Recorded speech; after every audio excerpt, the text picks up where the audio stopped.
Action Surge? Action Surge! Yeah, it must be. Yeah. You were all still here, so I can't figure out haven't why the turned hell off you'd the be watching were it not Action Surge. Hi, everyone. Hello. Hi, everybody. How the hell are you doing? Please, the floor is yours. So, episode 18, session 18. A bit of a change of pace. Yeah. We were all in our feelings a little bit. We were in our. I don't think like the pace wasn't just changed. The pace was genuinely all over the place. It was. We had fast travel. Like, it's something I've really tried to avoid doing. Like, I've tried to build in big, chunky encounters whenever you're going anywhere. So, on the way from the Festival of Benediction to Barun, you had the gloam in the forest. And on your way from Barun to Mouse, you had Paddy the Baker, you had The dudes that the we gnome sent naked into the whose snow. name I've forgotten. Oh, Silas. And you had the people who you tried to send naked out into the snow, and then you had all of the tunnels, and like that was all happening before you got to Mouse. And then on the way down to Yannick, you had the Docent of Grace, and you had the first realization that the river was turning, and all this sort of stuff. And we've got to a point now in the story where really, it's not that fun having you fight highwaymen. The temple in a way is just something to kind of make the journey to right. It's just a way to make the journey to Yannick feel more dynamic, and to Batfrog. create that feeling of and so there was Batfrog, but other than that, that's the most ground we've covered. We just moved on a week. We moved the story on a week. Yeah. Well, so that's why there were so many deep and meaningfuls. Probably. Because the first one we had was about books. Books and reading. I I also thought he's a wizard and you've never really seen him prepare in his spell book or anything like that, and I thought that'd be a fun thing. Yeah. And I thought, well, you're dealing with your book every night. That's a really interesting way to cover that. So I just thought it was a neat thing, and I like the idea that... And you did judge a book by its cover a little bit, being like, you don't like reading, do you? She does. Well, Yeah. it's also nice, I think, you'd very much earned the idea that after the deck and Dolly literally saving Radian with the deck, that then we've earned, like, I think as an audience you kind of almost want a moment between those two characters where that's acknowledged Yeah. without a group dynamic. There are things that need to be said. And they kind of weren't, but they were in an unspoken way, Yeah, I mean, you did actually specifically talk about it, didn't it? You said about... Yeah. Did I get it right that Radian said he was angry that he was brought back? Yeah. Yeah. I think I think there's something kind of peaceful about dying in a weird way. That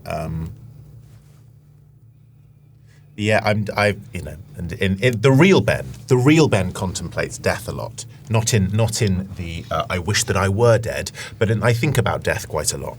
My life recently has been like, I think about it a lot, and I think about those who would either choose to take their own life or just want to end their life, and the idea of like what that brings to some people and the pain that it brings. And I think it would be something part of Radiant would be interesting to discover. Like, he places himself in danger a lot. He put his hand in the thing, immediately taking all of his life and doing all those things. And I think there's a level of recklessness. I told you I don't even stock mage armor right now. Yeah. I don't. Which for a wizard is wild. Yes. It's absolutely wild to be like, nah, I'm not going to take it. It's essentially your armor. Yes, and it's a level of fatalism that I find interesting, which is we accidentally discussed today that Radiant was the first one in front of the fish. Like this idea of like deliberately throwing himself quite literally into danger. There's one thing in the one shot that we do where he doesn't move away from the enemy. Yeah. I think I wrote a screenplay once. This is relevant. I wrote a screenplay once about a woman who is a killer, and after she kills a person, she basically hands her life away, where when she drives home, she accelerates to 100 miles an hour on the motorway, lifts her hands off the wheel and waits for 10 seconds. And if she doesn't die after 10 seconds, then she has atoned for her sins. And because she has essentially given her life away in that way. And I like the idea that like Radiant is kind of almost waiting to die at this point. And it's maybe believes that might be the answer to what happens. So when Dolly was like, oh, save me, I was a bit angry to begin with, because I thought maybe that's it. Maybe there's kind of finally peace. Maybe there's finally the awful things that I've done, I've atoned for them in that weird way, and coming back, and the kind of the painfulness of life just in general.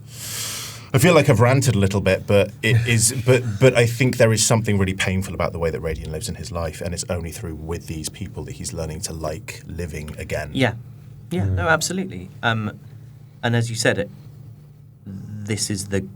that's Radian's version of growth, right? Is a journey towards wanting to be alive and around for the people he cares about, but also because he's realised that's a thing that's worth doing in and of itself. Because as we talked about in the last episode, his mother would bring him flowers and say, "This is what you deserve." Yeah. Flowers of death. Like there is this idea he deserves death, he deserves pain, he deserves sadness. That's what he deserves.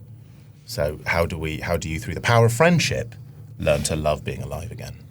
I think, on some level, like, I think Dolly did know that you weren't all that happy afterwards, because you were quite withdrawn after the whole thing went down, which is why she, in a very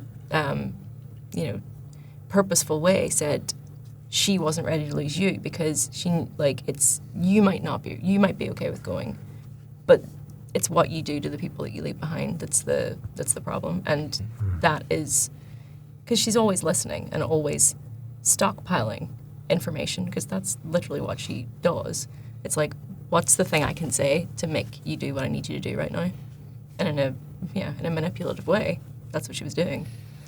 Yeah, and I think we've covered it a lot in the past couple of episodes. You were both speaking about it, of like fate, and free will, and the idea of free will, and sometimes what happens if we throw yourselves into it and be like, if I die, I die. It was meant to be. That's the way it was meant to be.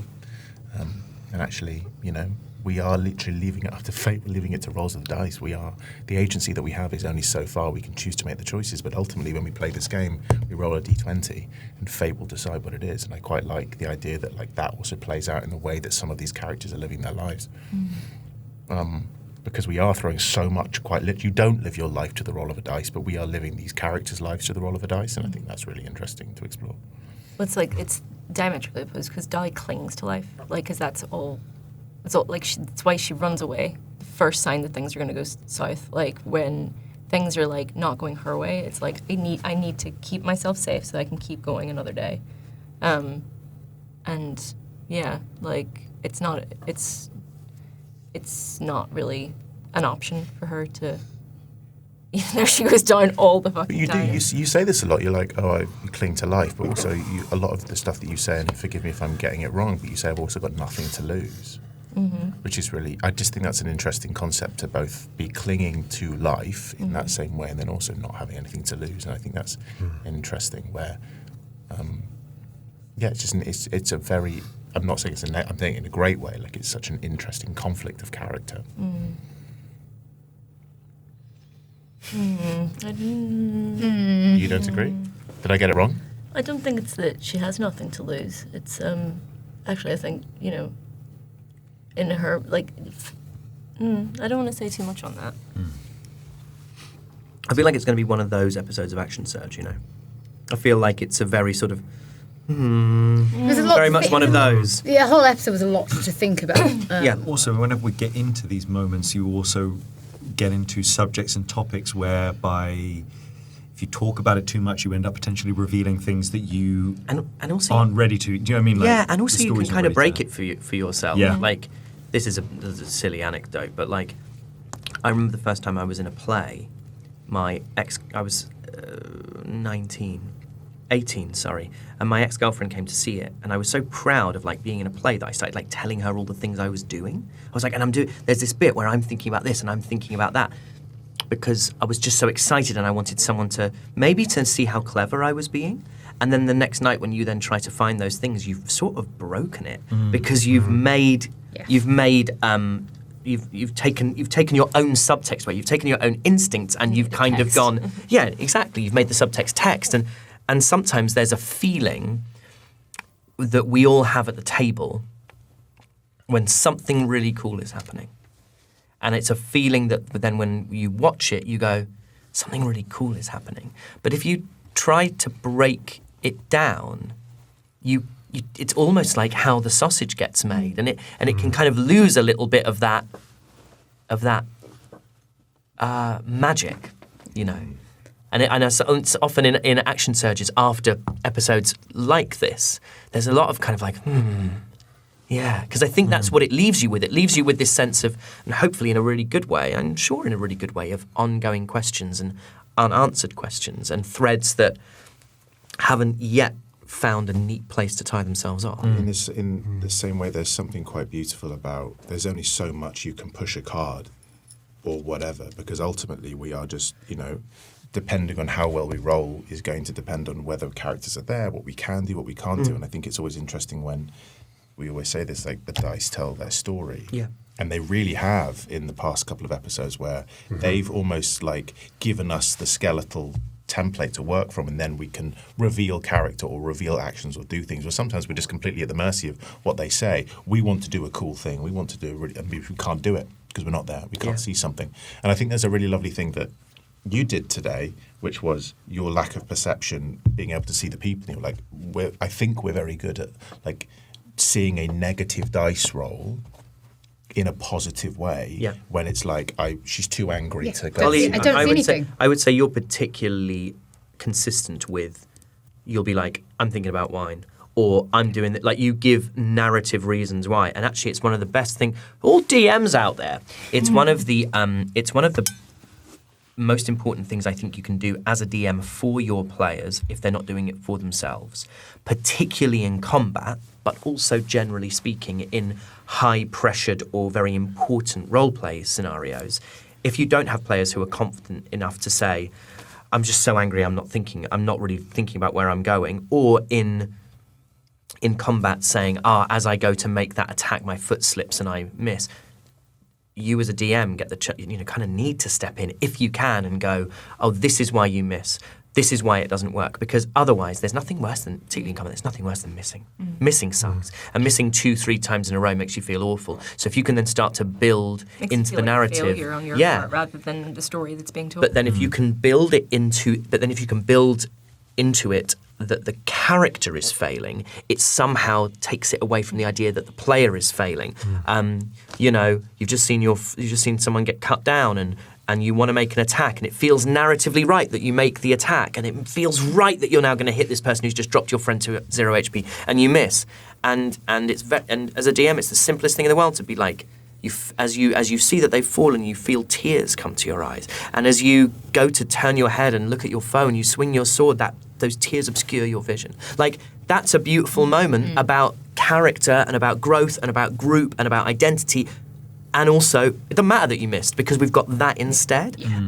And when you have the confidence to do that yourselves as players, it's really brilliant, because suddenly we've talked before about there being more interest sometimes in failures than successes, and that's really easy to do with some things and it's really difficult to do with others. Failing perception is really hard to make cool, and it's great when people are able to do it. I think it's a really strong quality to bring to a table. Do you think a lot of the interactions that happened today happened at the pace that they did because of the speed at which we were moving?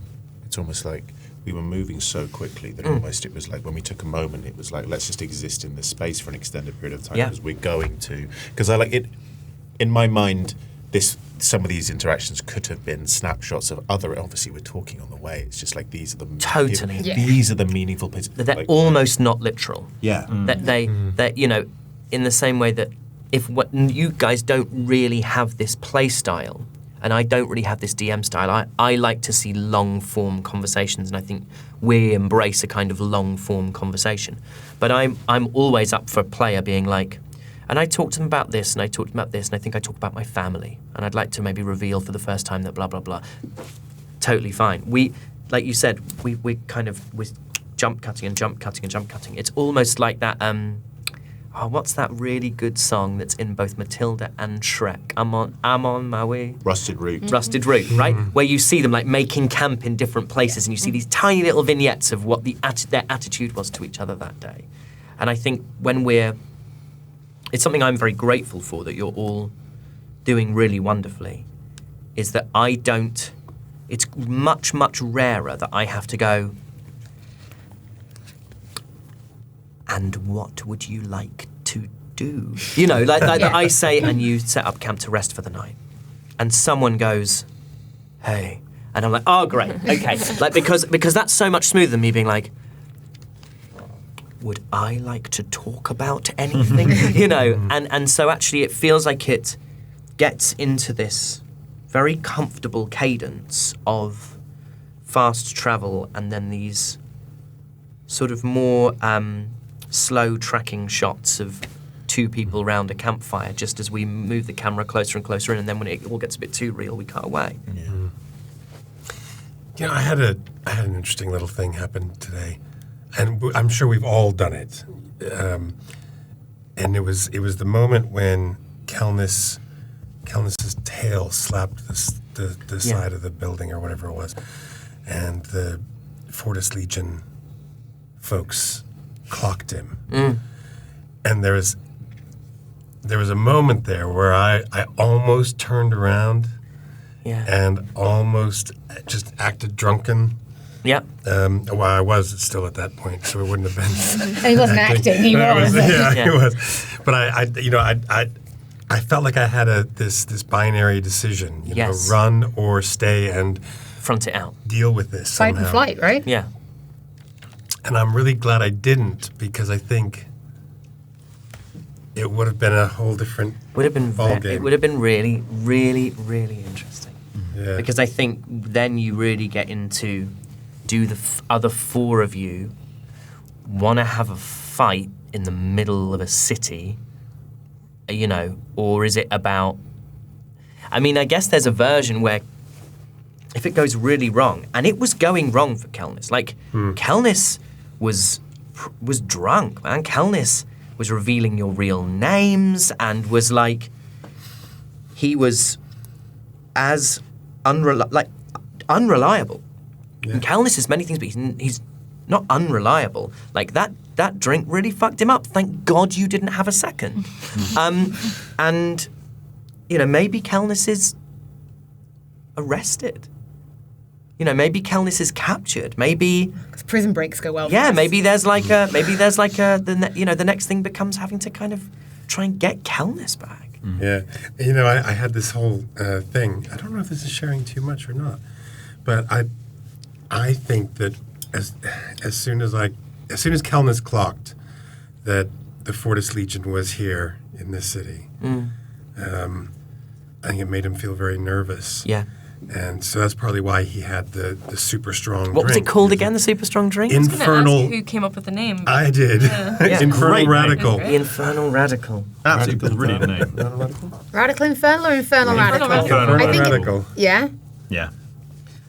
You got it Great written down. name. I haven't. I've just written Rheinkohl as a Mass Effect joke because that's what it reminded me Alright. of. Is if you, yeah, I'll explain that later. That's not for you guys. It's for a But different yeah, video. I think part of the reason I didn't think this at the time, but I was thinking it afterwards. I was thinking, God, why did I invent a stupid fucking drink that knocked my? Because it's fun. It was fun. It was fun, but I was thinking, oh, you know, because Radiant kept saying, you know, why are you doing this in the middle of the day? What's that all about? And I was thinking, well, what is it all about? And I thought, actually, he's really nervous about going to the sanctum. Yeah. I think that came across. It did. Yeah. Also, it was really cool because all of that came about because you thought you could hold a drink that you did years ago, and everything collapsed, and you were the one who was unreliable. Whereas, like, I was having the time of his life. Yeah. And we thought that this is going to be like I's moment. I's going to be all over the place. Where in Messy. fact, it was you who was messy because you were more relaxed and more vulnerable in doing so. It's the classic case of being relaxed around people, having an honest moment, and then Inhibitions are done. inhibitions are Yeah. down, and then you just say that, and it's like, oh fuck. I overshared. Yeah. Wine anxiety. We should go back to. No, it's really hard to say. I know what you did, and I did the same thing. The last time I did it, they laughed as You well. tried to say wine anxiety and turn it into one word, right? Yeah. And you ended up on Something else. wank-xiety. Yeah. It's really hard to fuse those two. The opposite of post-nut clarity, right? Is wank-xiety. Is that being nervous around penises? Is that Being nervous after you've interacted with them, I think. With them as a collective. With the collective them. So I'd love to go back and go to Batfrog I was and about the to river. ask if we go back to Batfrog. I was really pleased. I thought the way that you, obviously, I have that plan. That is for anyone. I can bring up an image. Yes, let's have a look. No, Yes. it's that frog. Bat frog. Well, it is Bat Frog. This is a monster from Tome of Beasts.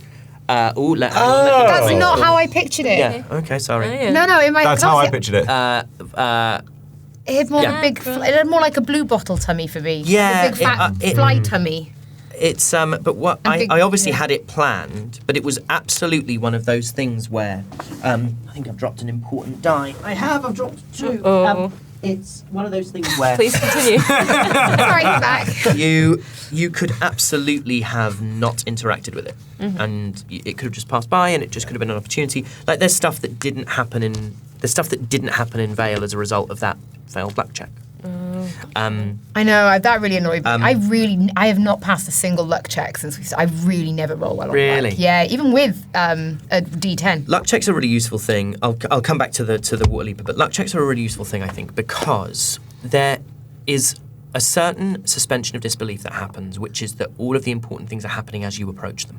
Can you Like- tell us what would have happened? No. Yeah. Yeah. I can if you really want. It's not plot changing in any way. It's flavour. Would you like to know? I would. Yeah. The Elder of Grace was going to appear on the balcony and give a sermon.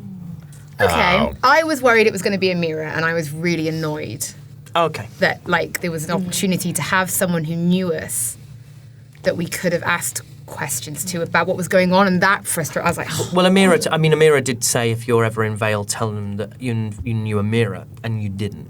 there was no one to tell. No, we, we we, You would have found out. There would have been Docents, if you'd said, "Can I find any poets or docents?" They're all there. yeah, I feel like after that luck check, I was like, Yeah. Also- But that's all it would have been. After that, it was just an incredibly dangerous place to be. Somebody to get Yeah. out. Yeah. Yeah. But the great thing about luck checks is, if it does just start to feel sometimes too serendipitous that like you are there at the moment that the Pope appears, like well then a luck check means that sometimes you are and sometimes you aren't, and it kind of absolves me of the responsibility of being like bloody hell things are being put in their way all the time, and it's like well sometimes they aren't. Like sometimes you just turn up when the thing. Sometimes you turn up just as it finishes. Sometimes you turn up before it starts. The whole morning thing was really cool, though. yeah, that Oh, whole thing thank was visually it felt Yeah. very strong. Well, I was kind of that was all Vale was really. The Fortis Legion posting up the thing was completely riffed in the moment because I thought as we were going through it, I was like, "That's fun," and it feels like so there weren't going to be any posters in the murmurs. I had 3 placards written.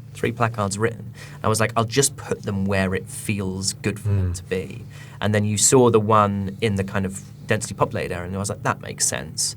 And then when you were in the murmurs, I was like, oh, it would be really something to just sort of to show that the tieflings Don't accept. are not that. accepting this Yeah. as a thing. That this is almost the shadow will flood. It almost has the feeling of like an insurgent group just being like, listen to us, and people going, are like, no, no. this is not the this is this is not the vibe. But isn't it much more interesting to see someone doing it Yeah. than it is to especially if you know you're going to have to. You can assume there's going to have to be some interaction with the Fortis Legion during the Sanctum. You know, that feeling of I'm actually worried about that. Yeah, but that feeling of actually seeing people before you have to deal with them, I think, is like a fun thing that kind of keeps us focused on where we're It's heading. fascinating that the tieflings have kind of allowed the Fortis Legion to come in and even I guess it's dominate that and yeah. tell them what they should be thinking. Because it feels like tieflings, you wouldn't accept anyone telling a story for you. No. But someone's coming in and rewriting the narrative of gods and what you should be following. And it's kind of mad that Dragonborn have been allowed to come into the Vale and do that. And then it's more like insurgency within the tieflings ripping down posters and not doing it. But why would that even be allowed to happen? Why would the Fourth Legion even have remit in the Vale? They don't have remit in Vale. But you can assume, But- if there's a whole other event going on, tieflings' eyes are elsewhere, and they're kind of just doing whatever. Totally. And once it kind of impinges directly on them, they're like, no, fuck that. Yeah. Like Yeah. you can imagine that maybe the ones you saw today will be pulled down by tomorrow once the tieflings all come back out of the murmurs and go to drink and do hallucinogens. This whole episode bit in Vale was really interesting because it's so interesting when something happens in a game. You're in an environment, and I could so specifically relate to the environment. Because in 2009, while I was backpacking around America, I spent one day in Boston, and it was the day of Ted Kennedy's funeral. Oh. And there was no one on the streets. Oh, really? And the city was foggy the whole way. You could barely see the end of a road. And there was there was basically absolutely no one on the streets. Everyone was in Irish pubs or at home watching the funeral on television. Yep. And some places had like taken down the American flag Yep. and had hung a black flag. And it was genuinely what you were describing. Oh, that's so cool. I was like, in terms of like feeling the atmosphere of the place, it was so easy. And I genuinely felt all those weird feelings of this city that is just totally in mourning. The only thing I can compare it to that I've experienced was I was working on the Friday before lockdown was called on the Monday, I think it was. I was working like the last working day before lockdown in Soho, doing voiceover work. We knew it was going to stop. We knew things were going really badly, but there was no sense at that point there was going to be any social, like any government assistance. And so I'm looking at it being like, this is the last day I might earn money for 6 months or a year, or I've got to go in. And I remember being in Soho at 9 o'clock in the morning, and it was empty. And Soho sometimes isn't that busy, but it was empty. And you were only allowed, it was a loop group session, so normally there would be 4 or 5 of you around a microphone, and instead it was only one person at a time at the microphone, one person in reception a floor away, and the other 3 of you, they were like, please don't go anywhere together, just walk, just be outside. And so I walked to Oxford Street, and Oxford Street was empty. There were no cars. The 20 only years people later. on Oxford Street were people taking photos of how empty Oxford Street was. And I was on the phone with someone, and they were like, you should take a picture of it. And it was like, I don't even feel like I should be here. Like, to take a picture of it feels like almost feels like a kind of an acknowledgement that it felt dirty. It felt like it's something guilty thing to be witnessing and to be. It was very, very strange. And I was a little bit concerned as we were moving into Vale. It had slipped my mind that the last place you'd gone to was also the fields were empty. And I was like, oh man, the fields are empty. But it feels like a different kind of. There's a huge felt like a different world-altering kind of event empty. going on. Yeah. We should go back to this water leaper though. What I really loved was the use of shape water, allowed for this really sort of cinematic, the eyes meeting as this suddenly clear thing turns its head. Almost that thing in a horror film where someone appears in a mirror as the door shuts. It felt like that to me. And then this kind of thing bursting forth. There were going to be 2 of them. And then in the moment, I didn't want you to grind. This wasn't meant to be... It wasn't meant to be they're a challenge rating 4. So it's a very easy fight for you. 2 of them is trickier. And actually, the story is about what the hell is this in the river? Not how did one of you just died. It's about kind of what's needed at the moment. Yeah. But I really enjoyed all the stuff that came after. I mean, I was about to say, what's needed, and then bloody hell, it gave even more than what was needed. You've got this character who's just died, and then now has just been given a snapshot memory, feeling that they didn't have before. It's been a thing, hasn't it, where you've essentially given me your backstory. In as much as you've said, I don't have one, I trust you to do what you want with it. I trust you to pace it how you want to pace it. Yeah. And that's quite a hard thing to do, because there will be moments where you'll want less than I'm giving and moments where you want more than I'm giving. How does it feel in moments like that when I'm like, you remember this? You rolled a nat 20. Yeah. And you said to me, and I hope this is fine, you said to me afterwards, what would I have got if I hadn't got the nat 20? Yeah. And I was like, you would have known how to fill it, but you wouldn't have had the vision of the... Interesting. And that was all because you licked it. Genuinely. Wouldn't have happened unless you licked. Like, looking at something is a very different experience to touching it or tasting it. Yeah. Or smelling it or tasting it. Do you want to say on here what you also told me about the consummation of the fish? The what now? The sexual intercourse. The consuming of the fish. consuming of the fish. Do I want to reveal that about what I had planned and then what I changed? No, I don't think I Right, do. then we don't need to talk about No, it. I don't But like, think I do. once again, that is the role of the really lovely thing about Yeah. playing Save it for Nat behind the 20. DM screen in about In about 12 months' Yeah, I was time. going to say in about a year and a half. But also, let's talk about me wanting to fuck the fish. But Yeah. I think it is, again, I was so lucky from a time of having not really rolled particularly well. I just rolled in that one there. You've rolled more so far in Action Surge than you did in the thing, I think, Yeah. because you keep every time we roll a dice, and you've rolled every single there time, we and I go. would love to. I still got a nat 20. This was like wild. It's like radiant all over the You place. have ping ponged so hard. So hard. I loved it. It's great. Yep, that's cool. I mean, we've spoken about things. The great thing is it is born out of a choice that I made early on, and we have built something based on a thing, Yeah. an idea, and which is cool. Which is really cool. And also that it wasn't, and this would be a terrible thing to do as a DM. I didn't go to you and be like, I want you to play someone with no memory. You know, these things that require so much trust. I don't think as a DM, unless you have a very special relationship with a very specific player and there's a real trust between the two of you, you can't go to a player and be like, have no memory, I'll fix it. Like character creation. I mean, anyone who's played Baldur's Gate, character creation is like, it's so exciting. And the idea that you just be like, nah, man, I'll take it from here as a DM. And then you had your dreams. I'm so intrigued by the tree. Got theories. Seen it, haven't you? Yeah. But like, why after consuming I have theories. I have that theories. thing, and then the magic, and then the lake, I love lore. and all that stuff, and then like, but why did we see the same thing after eating that flesh? Yeah. And why was Dolly not? Because I rolled lower. Rolled lower.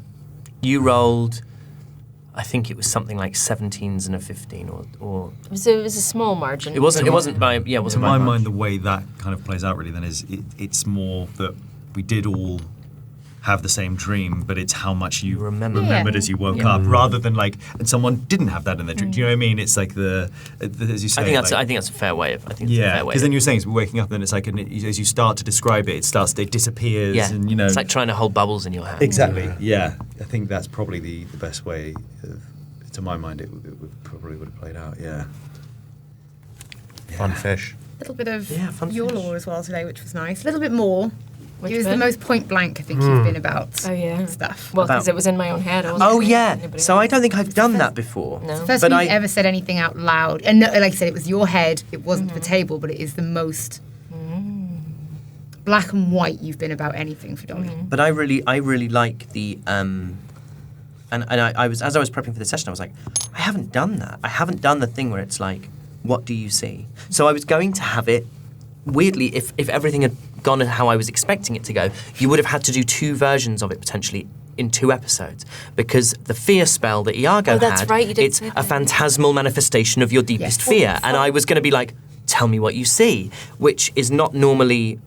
It's not by design, but it's just something I haven't offered to you guys But very funnily often. enough, because you said that in the previous action surge, that made me think about what would that be, Yeah. which manifested in why I was so quick to say it. And also, this is that's what I gave you there was an incredibly broad brief, because I was like, it's like love and it's like loss and it's like sunrise and sun. It's like, it's everything. So tell me what the strongest feeling in you, good or bad, that you keep hidden the deepest down is. And I think there's a sadness in a sense that all 5 of you weren't there. But also there's something wonderful when you 5, despite the fact you're a group, are having different journeys on the same story.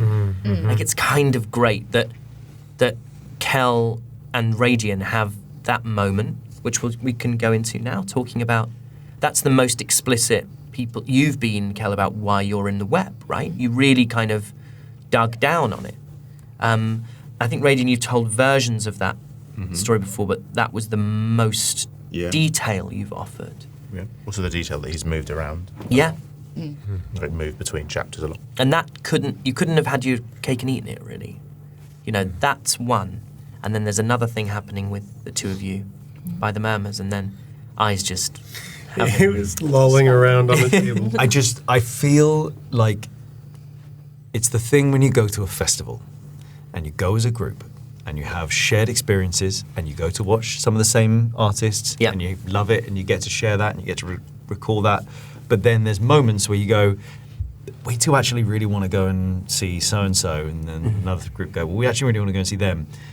And then you end up meeting up again later, and it's the stories that you then get to recount and say, oh, and they did this and this and then that happened and blah, blah, blah. Yeah. There's more of a joy for me. I'm often the person at a festival, my friends turn around and go, where the fuck's Alex? Oh, yeah. No. Yeah. Wow. And then Not just a 5 festival. hours later, I'll bump into them, and then it's like, where have you been? I'll be like, right, I've been doing this and that, and boom, And there's so much joy in that. Yeah.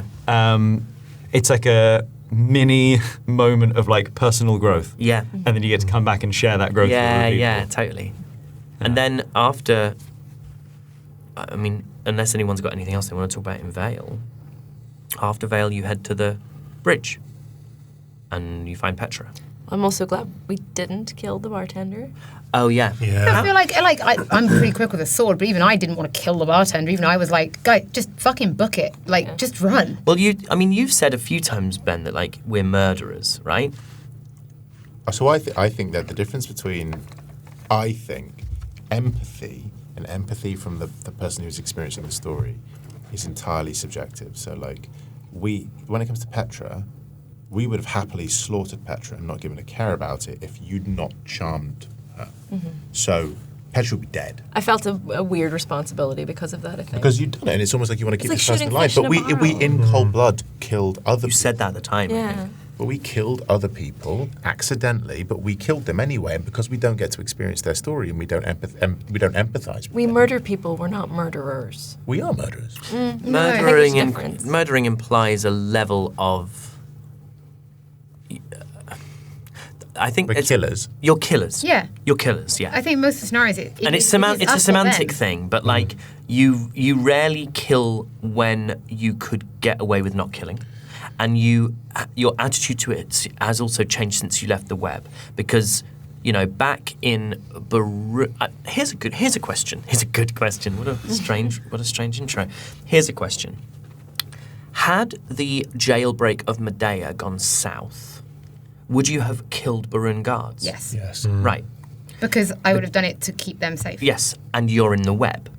Would you kill Barun guards now If they try to attack us, yes. if they tried to attack Well, you? if But do you know what I mean? If I felt that if I didn't stop them, one of us would have been under threat, without a shadow of a doubt. Right. I would have tried to run away. Right.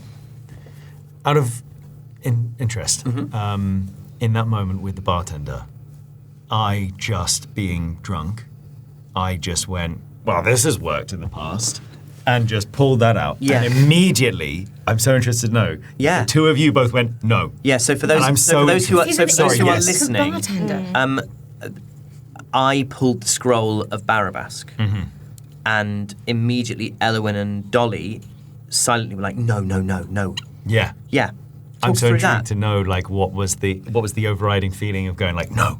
Because he's insignificant. Like, this is just get out of here. The more time you spend here, like, this is some nobody bartender. That's probably one of the most, like, it was written by an Antiqua, now a god, I suppose, in one sense, depending on who you ask. Like, it's such a powerful thing. The more you use it, the less powerful it feels like it becomes. We can't just get out of here. I Stop. also think it's fucking cursed knowledge. I think, like, even if he believed us and everything, and he was like, oh my god, like, I'm so sorry. Like, the fuck does he do with that information? It's only going to put him in danger. Look what happened to Petra. I have theories about why Petra was killed, because she knew our story as well. And like the way that the Legion are now reacting, and like one of those signs was like, what was it, like, rumors are darkness. Rumor is a creeping dark. Turn towards the light. Yeah. Of truth. Rumors, they're that's a trying. mirror. They're trying to stop that Yeah. rumor, the truth from spreading. Yeah. Because that's what docents do, right? They come in and they tell tales. So Yeah, particularly the of course- poets. The poets would be the ones Of really course, at you've risk, got a 'cause they're docent of everywhere. grace who's kind of heard our story, essentially said, yeah, I'm kind of on your side. Like, I believe it. Like, I don't believe just whatever someone's told me. I like your story. Yeah. I would then assume that's how docents work. she's now whispering that tale and it's going back out there. That's how that kind of underground movement.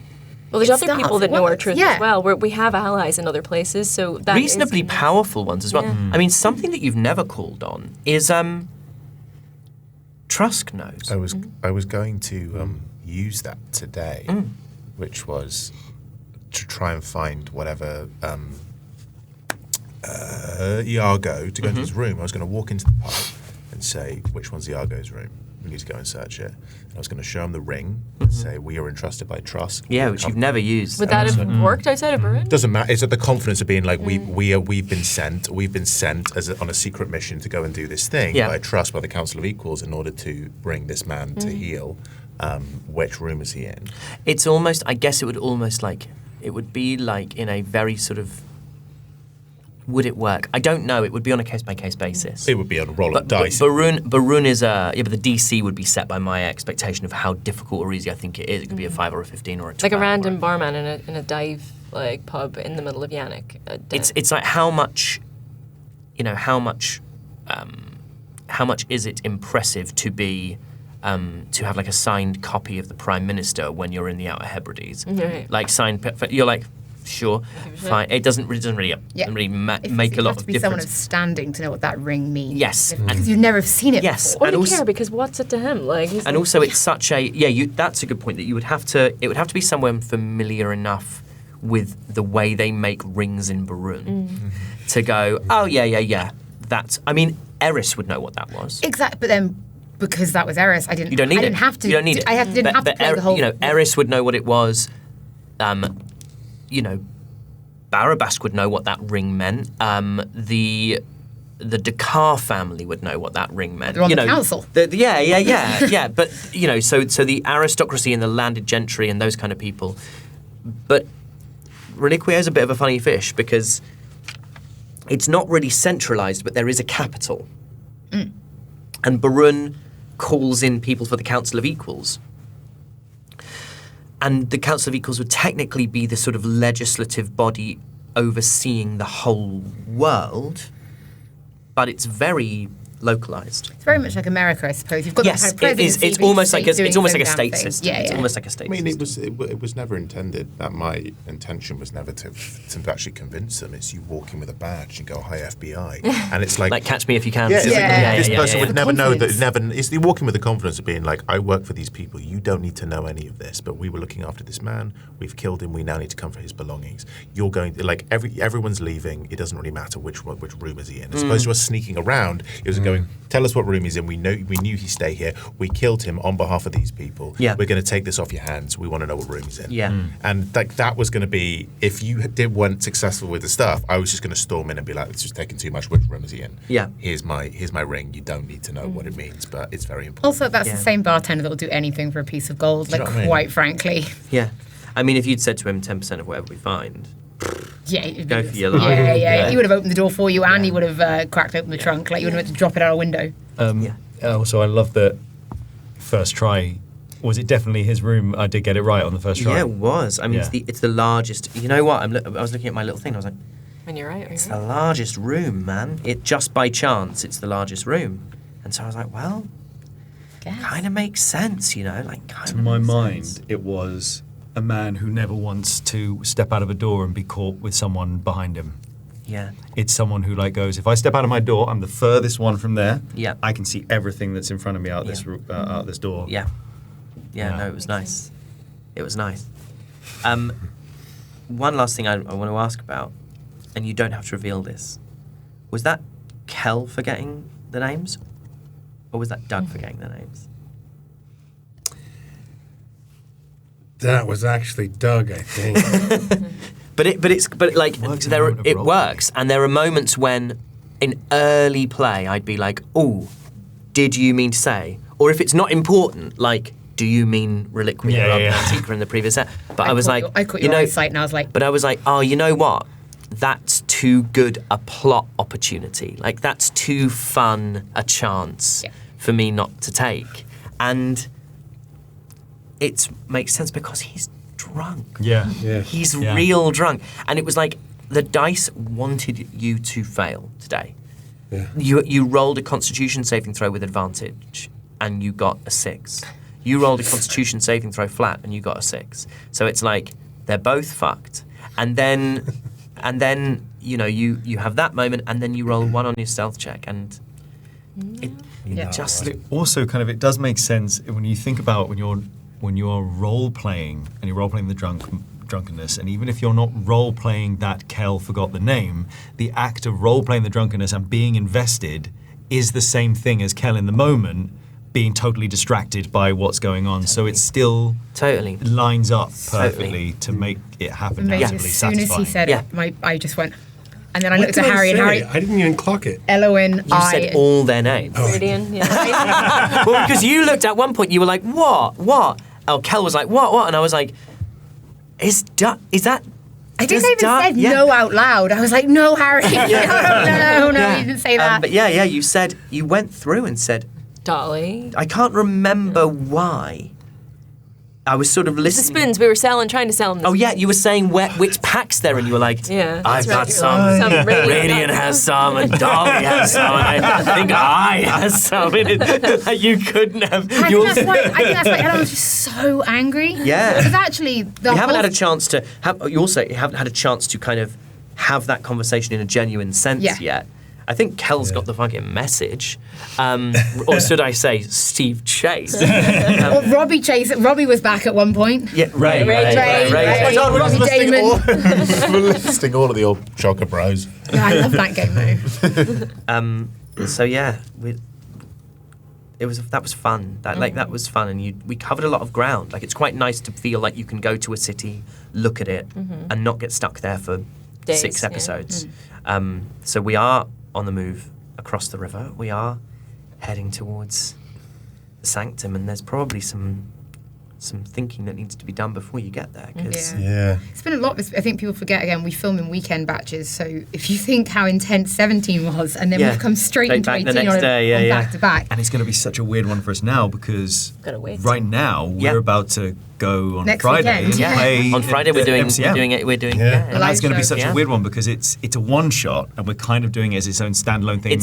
So what it'll be is it'll be non-canonical. Yeah. I will use. You'll know by now. Well, no. You'll know by now. You won't by now, You won't know by now. If you went. If you went. Hope you had a nice time. Yeah, it was lovely. It was, hey, it was great to meet you. Bye. You in Thank you particular. Thank you for the And- spoons and the caramel. And that was very sweet. Yeah. Thank you. And you didn't have to say those nice things, but we're grateful that you did. But it will be like a non-canonical.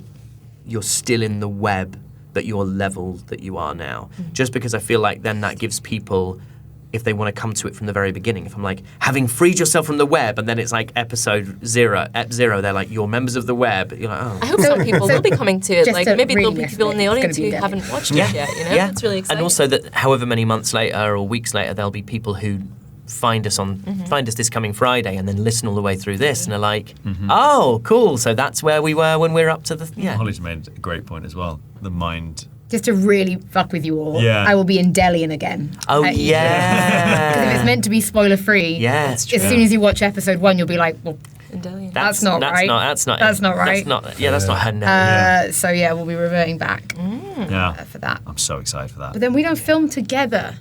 December the 24th. No, No, November November 24th. It'll be the next time. Which it is. That's to be honest, for us, I kind of need it. Yeah. Like, Well, then we're doing 3 Sundays back to back. Sundays That's back actually to- quite it'll be, a lot. It'll be quite nice though because I can just properly each time be like, cool. Now I can just tweak and tweak and tweak. See you in a week. Yeah, exactly. yeah. It's a really nice turnaround.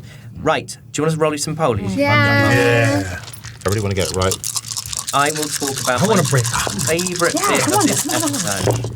My favourite bit of this episode was we've already said it, but was love asking you, it's you okay. guys It's to okay. describe what you were feeling.